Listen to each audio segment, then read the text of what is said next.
There are a number of fighters who paved the way for other athletes throughout boxing history. They changed the landscape and created opportunities by simply being brave enough to do it first and endure the hard stuff.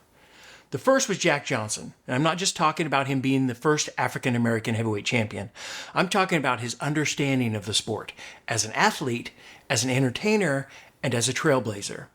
You see, early on, he understood that he'd never be embraced by the masses. He would be loved and revered by his own people. He would be respected by true boxing purists. He would even be admired by the few non-racist sports enthusiasts that existed back then. But he also understood that a majority of white America would pay money to watch him, but only in the hopes of seeing him lose.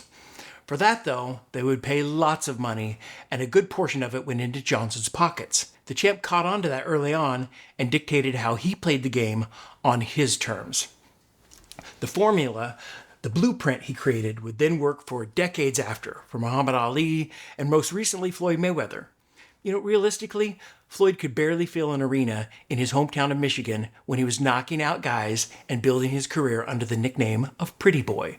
But that changed when he became Money Mayweather and started to become a more controversial figure, flaunting his wealth, his success, and applauding his own business savvy.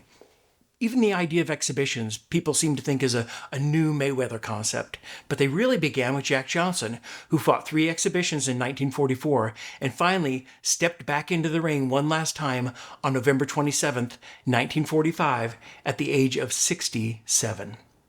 So anyway, back to Jack. Overall, the Galveston Giant was an athlete who wasn't afraid to buck the system, be himself, and dictate his own destiny. He didn't downplay his success to appease the white establishment. Instead, he dressed fashionably outside the sport, parading his wealth and success for everyone to see. He wore robes that were fit for a king. They were elaborately adorned and tailored, not like previous fighters who entered the ring in what closely resembled a bathrobe. He openly dated and associated with white women outside the ring and arrogantly taunted his opponents inside of it. He crossed racial lines, even moving into an all-white neighborhood in Bakersville, California, with his second white wife. He continually showcased his success to the press, who outwardly hated on him, but they also sold a ton of papers because of him.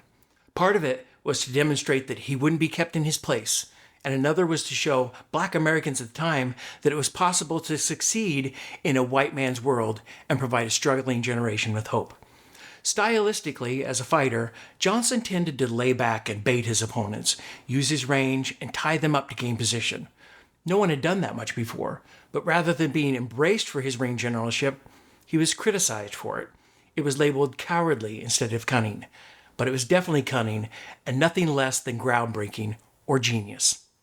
So let's skip to October 16, 1909, where a crowd of 10,000 spectators gathered in Colma, California to watch the Galveston Giant battle one of the greatest middleweights of all time, Stanley, the Michigan assassin, Ketchel. The story goes something like this. The two agreed to fight a 20-round bout. Ketchel needed the money, the public was struggling to find a worthy white hope, and in getting 65% of the gross receipts, it would likely be a good, easy payday for Johnson. It was believed that Ketchel didn't really pose much of a threat to the much bigger heavyweight champion who had 35 pounds on him. There are lots of stories about it being an exhibition and Ketchel betraying their agreement when he landed a sneaky punch that dropped Johnson in the 12th. But all you have to do is watch the video of the fight, and you can clearly see that Johnson toyed with the much smaller man, while Ketchel tried desperately throughout the fight to land a haymaker. He finally did in the 12th round. That angered Johnson, who got up immediately and decided to close the show. He was obviously shook, but likely also embarrassed, so he immediately came back with a short left hook and a straight right hand with all of his weight behind it. Ketchel was down, and minus a few teeth that were firmly lodged in Johnson's glove. It's unclear if the teeth part really happened, but that's the story, and it does appear that Johnson can be seen brushing his gloves as he moves to the ropes while the referee counts Ketchel out. Believable, considering that Johnson hit him so hard that he actually stumbled over Ketchel's prone body.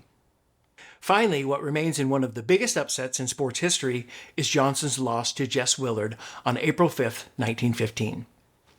Indicative of Johnson's entire career, even that was controversial.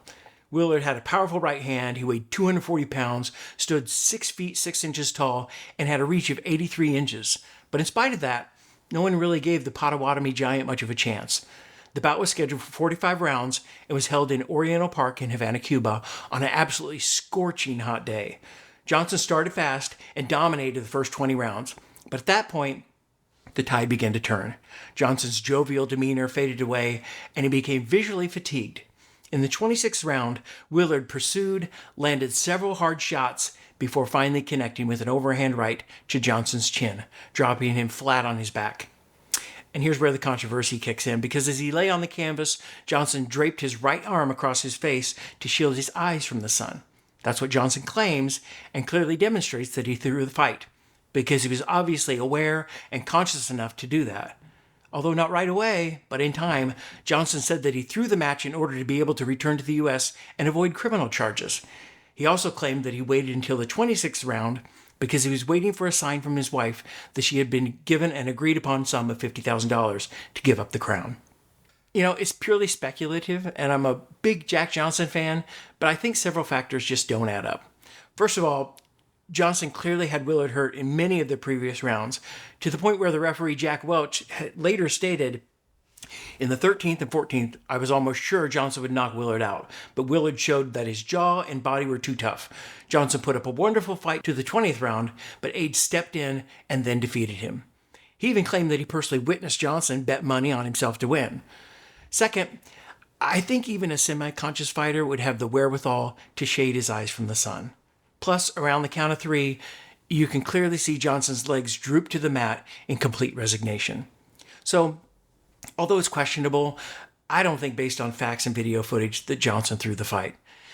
What I do believe is it just came down to constant battles with the law, running from persecution, his age, enjoying the good life, maybe even overconfidence versus a big, young, durable fighter, and it all just took its toll and caught up with the champion. In any case, for me, it just adds to Johnson's mystique and remarkable story. That's not the end of Johnson's story, though. After returning to the U.S., Johnson was sentenced to serve time in Leavenworth, Kansas, for violating the Mann Act. Johnson's crime was that he traveled across state lines with his white girlfriend, Lucille Cameron, for immoral purposes. Johnson entered the state penitentiary in September 1920 as inmate 15461.